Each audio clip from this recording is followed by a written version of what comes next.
Don't be doing any name calling because everybody's got a phone in their hand and it's going to get back to you whether you meant it or not. And always be nice because you haven't a freaking clue what kind of life even people that work close to you are living at home. You have no idea what shit show they may be going through on a daily basis. So be nice. And the last thing I would think was, as a bottom line, what we all have is our word. And if you give your word, keep your word.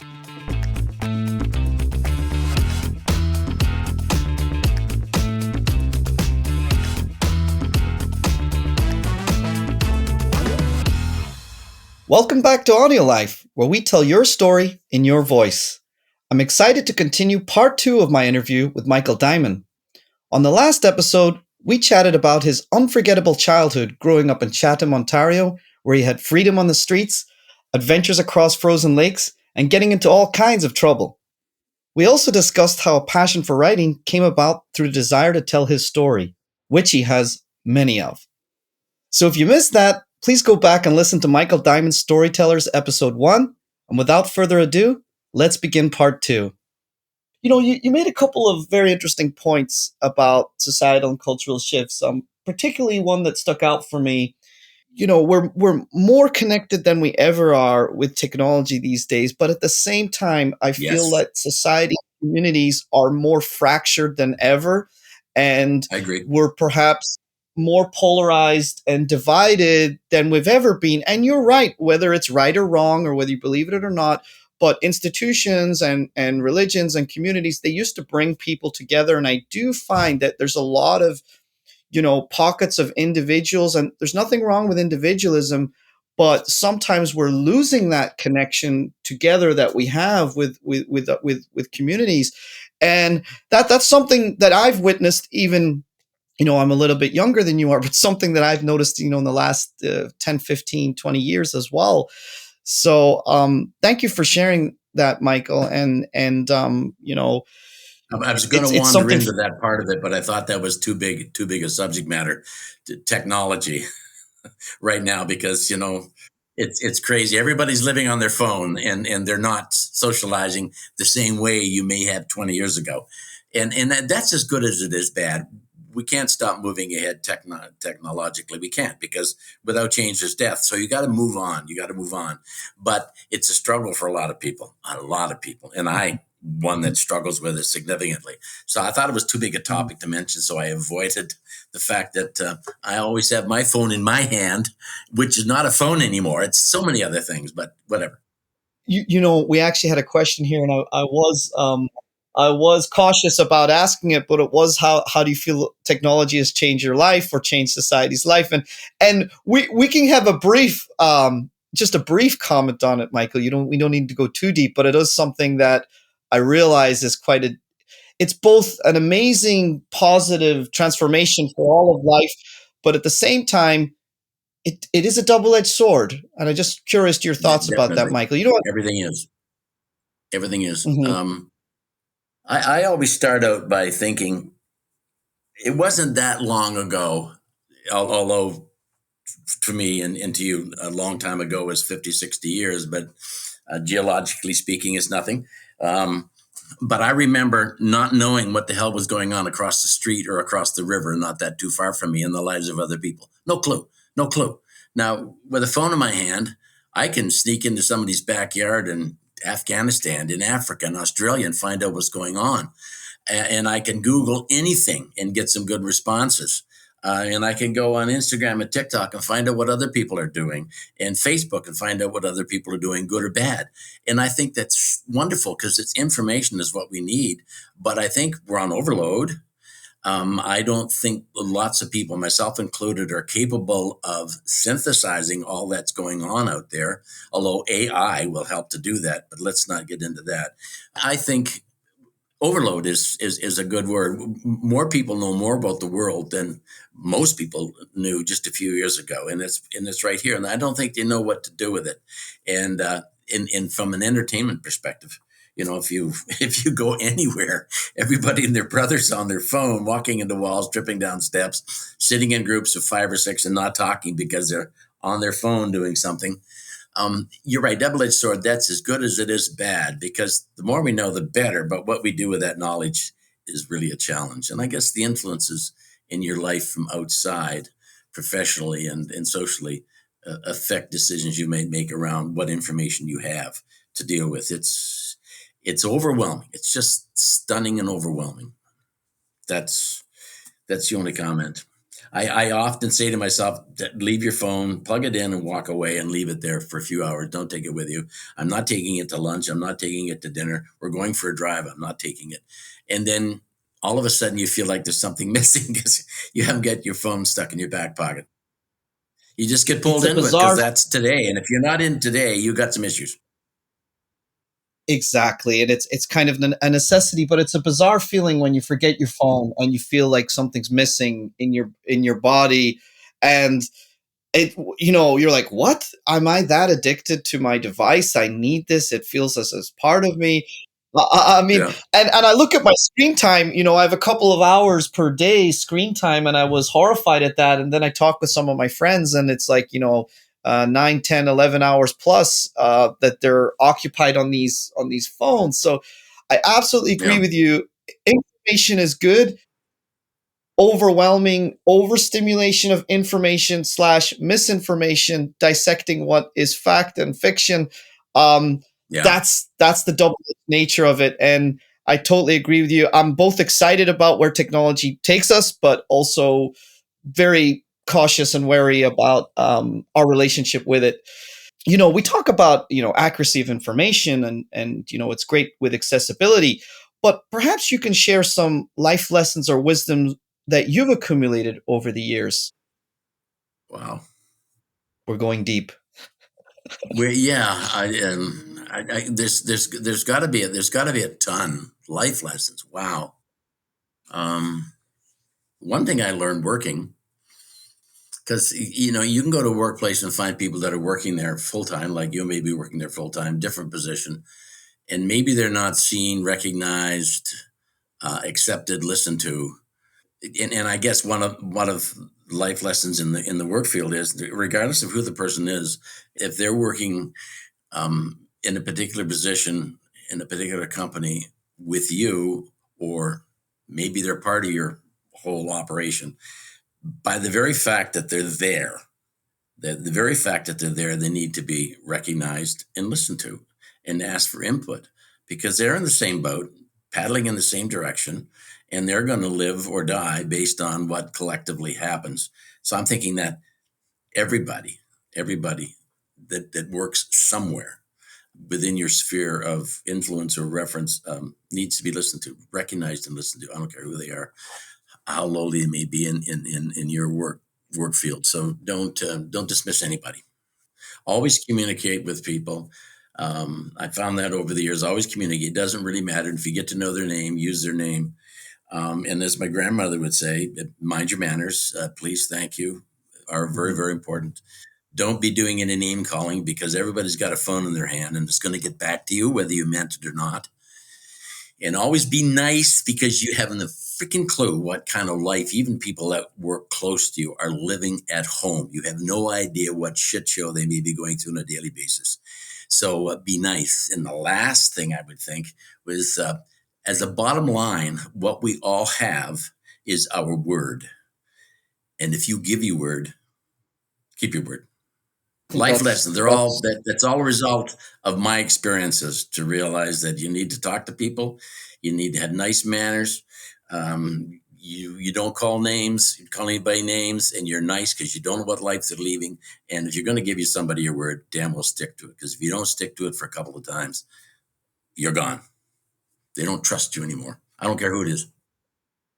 I love that succinct truth bombs that you were dropping there, Michael, as I call them, because some of them were incredibly powerful. And it comes down to respect and courtesy. A lot of that, Yes. treating people with respect and courtesy.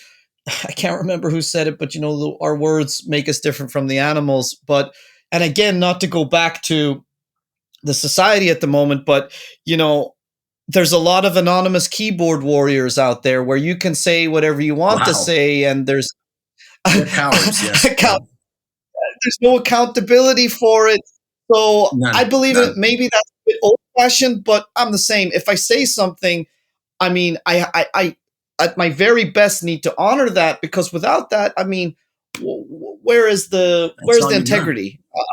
That's Uh all huh. you've got Uh is your huh. word. Yeah, absolutely. Exactly. Wow. So those are some powerful lessons you shared with us, Michael. And I'm just curious. You talked a little bit about the martial arts, and I'm hoping I'm not putting that there, but what hobbies or interests have kept you engaged or perhaps resonated with you over the years outside of writing, of course, which I know we you have a strong passion for?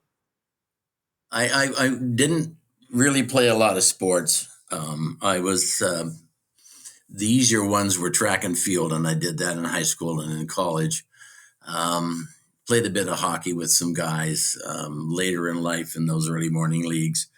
If we're looking for significant influences, and I can't remember if that was part of your question, but um, I think the martial art of karate has been a significant thing for me in my life because it helped me recognize me because it offers something that a lot of parents want for their kids but can't deal with, and that's discipline. And they don't really know what it means, I don't think, in many cases. Discipline is knowing what you do and what you can't do, and then not going beyond those limits without testing or learning. I think if I was good on my feet and being fairly successful at what I was doing, it started with my getting involved in the martial arts back in 1972, I guess, because it allowed me to discover what I can and can't do.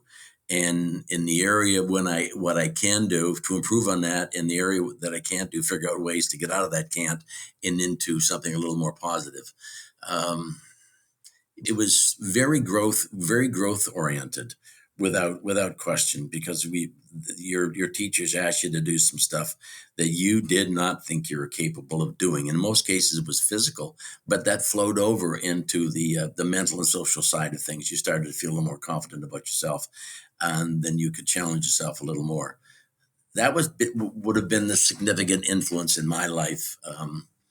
I don't know that that affected or encouraged my writing in any way because I was making notes years before that. But I think it helped me to discover me and then be accepting of me and more confident, as I say, on my feet. And that's sort of upfront skills, standing and talking, sitting and talking. I have to say the martial arts had the greatest positive influence on me. There's one other thing that's been part of my life, and I keep forgetting about it because it's just a part of my life now. Um, there was a piano in the dining room of my house where I was raised in Dover Street that belonged to my grandmother, and she taught my mother how to play the piano from this book that was called the Belak book. And I don't think there was an attempt to teach me because I think they wanted to keep me away from the piano. Because as soon as I discovered I could reach up and hit these keys and then bang on them on the piano, then after I was a moving toddler, then I was banging on those keys. And I've been banging on the keys of piano ever since. My sister took lessons when she was 10 years old, and I keep telling myself, and it's my arrogance, I think, that's suggesting I think this way, that I had a chance to take lessons too, because my grandmother wanted to do something for a family of younger people, that being me and my sister, because the two children she had, they lost one to a childhood disease and the other, my dad, to the war. And she wanted to do something for us. So she said, do you want to take piano lessons to my sister? And I think she asked me if I wanted to take piano lessons too, and she would pay.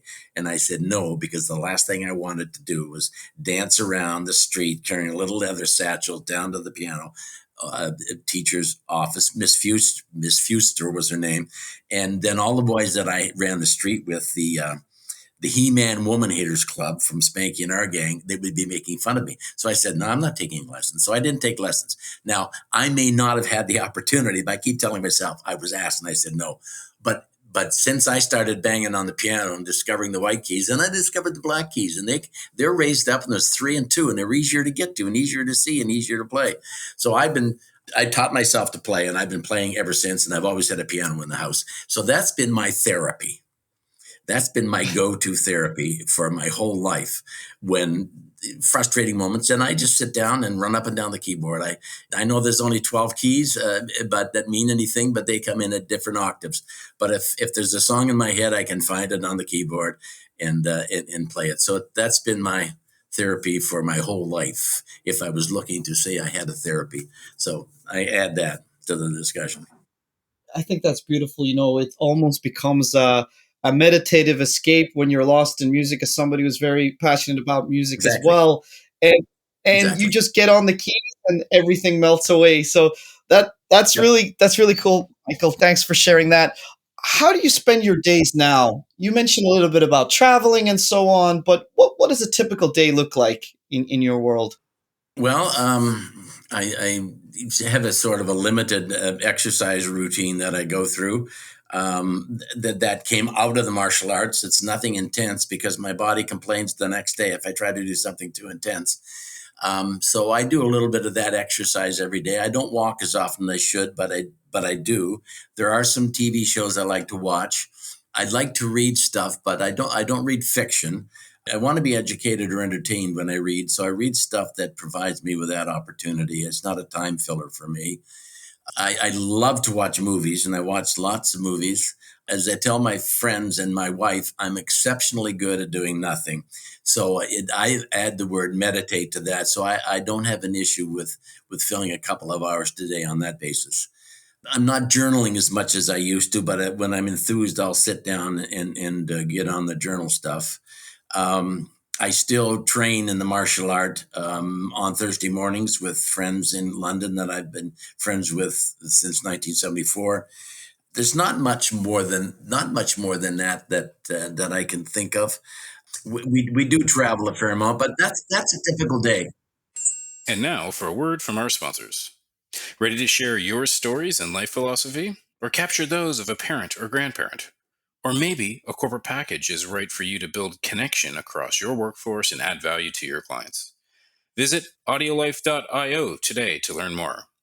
Our listeners will get 10% off using discount code GIFT10 and order number AudioLife Podcast. AudioLife, where memories find their voice. Excellent. You mentioned there you're quite a big movie buff. Give me your top one or two movies, if it's possible.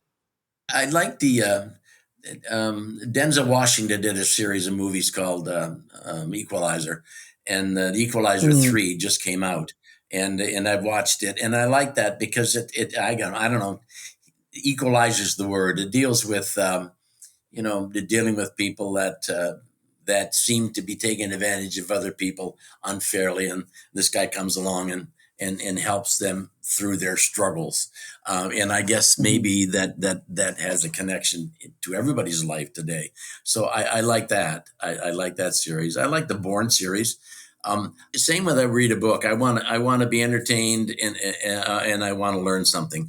If the movie doesn't provide that, then I'm finding it a little at a loss. Like the Barbie movie came out Mhm. recently, and I absolutely loved it because it had a message that I very very much liked. I kind of like musicals, and I do like because the technical abilities today to create stuff that we would never see and that probably doesn't exist. And we're talking about Star Wars and the related. I like those because of what they can do with technology that could make it seem real if we recognize what real might be, in out in space or somewhere else. So I like those kinds of movies. I like to be surprised. I like to be shocked. Although I don't like horror, I find nothing appealing about horror movies at all. I remember going to see The Exorcist many, many years ago, and it scared the hell out of me. And I would never ever see anything like that. That's not entertaining. It's based on a scare factor and stuff that really doesn't exist, but it's interesting. And if I like a movie, I'll watch it 30 times. If I like Oh, a you're movie, one of I'll those watch it guys. over and over and over again. I'm a bit like that myself. If I find a movie that I love, I could watch it. Like, it becomes like a stalwart of my viewing. Right. Much to the dismay of some of my friends who want to always watch something new and different. Um, So I love that. I love that, and quite a wide range of diversity there. You know, you've got your action, you've got your drama, you had like comedy there, modern films and Barbie and so on, movies with a message. And like yourself, I'm not too interested in horror. No, not So at all. as we getting closer towards the end of our podcast, I'm just curious, reflecting back or looking back, is there anything you would do differently in your life or approach things a little bit differently than you did? Well, I'd be the first one to tell anybody that don't have any regrets. When it's time for you to go lay on your deathbed, don't go there with any regrets. So I can look back and say things that relate to having regrets. I wish I would have had more time with my daughter when she was young. That's something that I would look back on and like to do over again. I wished I'd had that opportunity to take piano lessons, but I don't think I did. And I think if I'd had the opportunity, I probably wouldn't have taken it, but I should have. And I would have, if I'd had the opportunity. When I finished the 2-year diploma program at Guelph, I started to go back to university and take courses because I wanted to degree myself in either communications and sociology, but I didn't continue. And the reason I didn't continue isn't bad because I learned a lot. My brother decided he wanted to do something with me. So we opened a pizza business and ran this takeout and delivery pizza business for 5 years. And once I got into that with him, I still worked full time in my full time job. I quit going to school. I wish I had continued university, number one, and had the degree in sociology, which I was looking for. I wish I'd have spent more time with my daughter when she was little, and I wish I'd have taken those piano lessons. Do you recall a particularly challenging phase in your life and how you navigated it? Wow, particularly challenging. Personally or professionally? Can be either or. I was hoping you'd say one or the other, and that would make it easier. um, Well, you know what? If you don't mind me making the choice, then let's go. Let's go personally. um, I think it was. I think it was getting through the separation and divorce with my first wife, and maintaining a hold on my relationship with my daughter. I think that was probably the most personally challenging. Anything after that that might have been related to me personally became just a little easier, I think, because I think I managed to maintain a relationship with my ex-wife that kept alive my relationship with my daughter. So I think that was the most challenging. There are probably a number of other things personally, but that would probably be the most challenging, and perhaps had the most effect on the remainder of my life through to today. And what are you most proud of in your life? Sticking to something and seeing it through, I think. And I think the thing that I have stuck to and worked hard at has affected every aspect of my life. And that was just starting and sticking with the martial arts. That was a real physical and mental challenge for me, but I stayed with it. And I think I stayed with it mainly because some other people in the system expected that I'd be there. And rather than me sort of being the disciplined individual that could go off in a corner and be happy as hell doing stuff, I kind of felt, when I look back on it now, I kind of felt that my commitment to help other people work through their journey made my journey a lot easier. I stuck to my training in the martial arts, which started in 72, and it has not changed in terms of my attitude and my commitment, my time in, and the degree to which I worked. Because for 30 years, it was 3 times a week. We trained and we trained hard. I can't do that anymore, but you can do the same thing a different way and get equally as good results from it for you personally. So I think that would be the biggest in terms of my commitment over the long term that I stuck with would be the martial art. And that has affected absolutely everything else that I've done. Because that, I guess it is, they say it's a character builder, and it in fact is. Um, as somebody who has not nearly practiced for as long as you, Michael, I think it's highly commendable and it's very impressive to keep that level of consistency and discipline. But to your point, there's something incredibly humbling about facing a belt grade higher than you and realizing that there's a long way to go and there's a lot of growth that can happen and I think that combined with the work ethic and the discipline absolutely has a positive effect in other aspects of your life, which is incredible. Then just kind of, touching towards the end, how would you like to be remembered? I think I'd like to be remembered as a fun-loving guy and fun in a positive way. I think I like to remember it as someone who, if he said he was going to do something, that he in fact did it, and if he couldn't, it's because a rock fell on you and you're dead. I think I'd like to remember as someone who makes a commitment, keeps it. I don't know. I think that probably covers it because it goes back to me for. You go back for me when I said that one of the most important things that we all have going for us is the bottom line is our word. So if you give your word, you need to keep it. I think that if I want to be remembered as someone who enjoyed life, someone who was very supportive and friendly of people that were important to me, both professionally and personally, someone who is in process all your life. There are really no goals.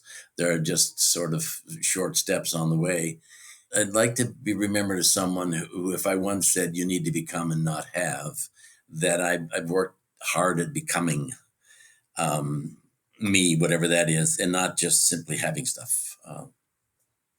I'm not a bad guy. I like to remember it as being not a bad guy. He was okay. That's He was lovely. fun. He was fun. He was a fun guy. Well, I can certainly vouch for that, Michael. In this short podcast, this has been one of my favorite episodes thus far. I definitely see some overlap with how you grew up, the people that were involved in your life, and also a little bit about the freedom. And I think with a little bit of resiliency and a little bit of a life that maybe is not like the structured norm results in some of the most compelling and interesting characters that I've met. So I feel delighted to have the honor to share with you in some of your stories today. As we wrap up, is there anything else you'd like to share that we haven't touched on? Well, firstly, this process was totally unexpected, but it's been very, very enlightening. I enjoyed this very, very much. You made it easy for me to talk and answer questions, so thank you. It was very comfortable. We touched on a lot, and if I go back as far as I can go back in my head, I can't think of anything that I would want to add that probably would come out or could come out if you spent hours doing this. But I'm happy to have had this opportunity. Although there are times when you say, why me? And why are things the way they are? Well, life's impersonal. When you get up in the morning, there it is presenting itself to you in the face, and you just deal with it. It's not out to get you. It's not personal. It's just this life. And you just deal with it on a day-to-day basis as it comes towards you, and you need to deal with it. You need to jump inside and deal with it, because quite often problems that you see as surmountable, once you jump inside and look around, you say, shit, this wasn't that tough. I can handle this just by focusing. So I just want to again thank you, Michael. For me personally, you've dropped a lot of wisdom that I certainly resonates with me, and I'm sure many of our listeners. Thank you for taking the time to record your first audio memoir with us at AudioLife.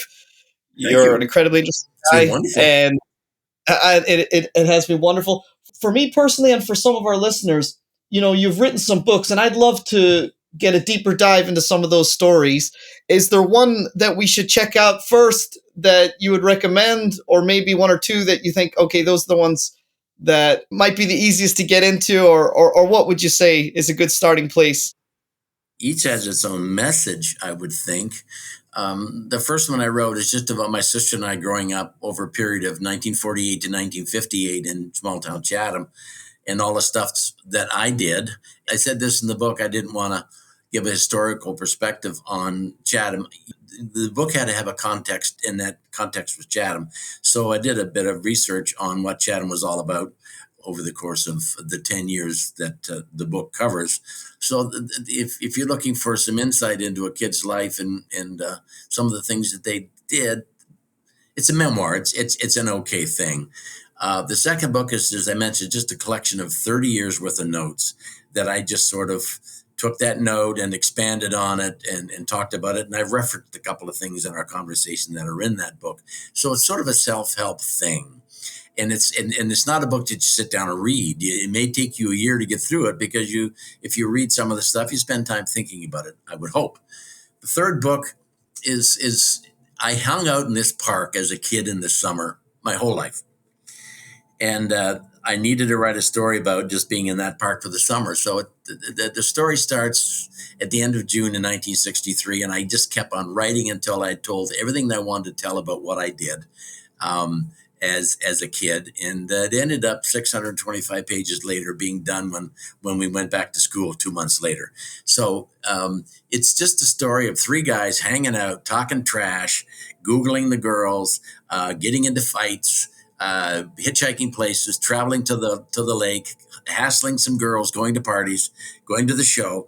That's all in there. And there's probably stuff in there that you may have actually done as a kid. It's a coming of age story, and it may just memory lane for some people.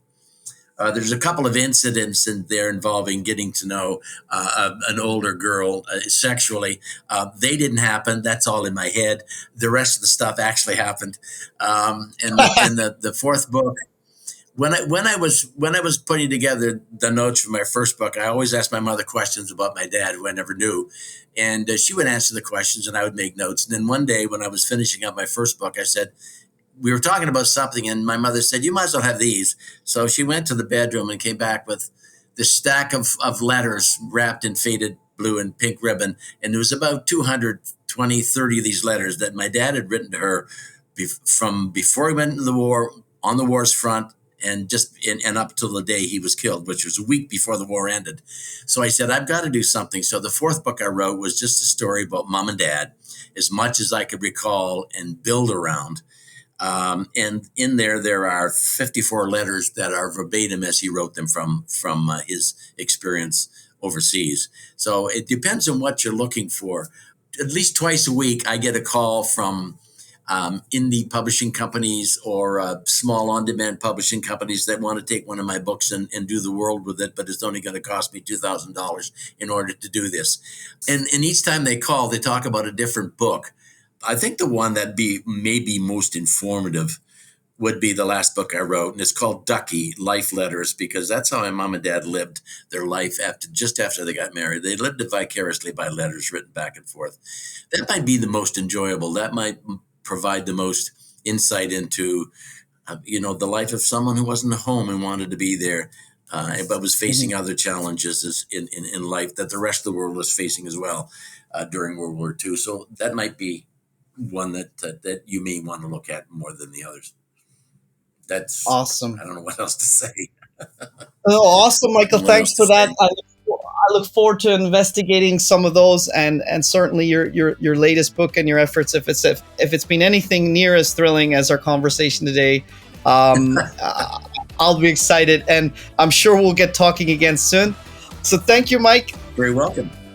This has been AudioLife, the podcast where we tell your story in your voice. I've been your host, Gafour Masood. Michael Dymond, thank you for sharing your story. You're very welcome. Thank you. If you like what you heard today, consider recording your own AudioLife private podcast or giving one to a loved one for a unique and memorable gift. Today, AudioLife listeners will receive 10% off using discount code GIFT10 and order number AudioLife Podcast. Also, remember to rate our show and subscribe so you'll never miss an episode.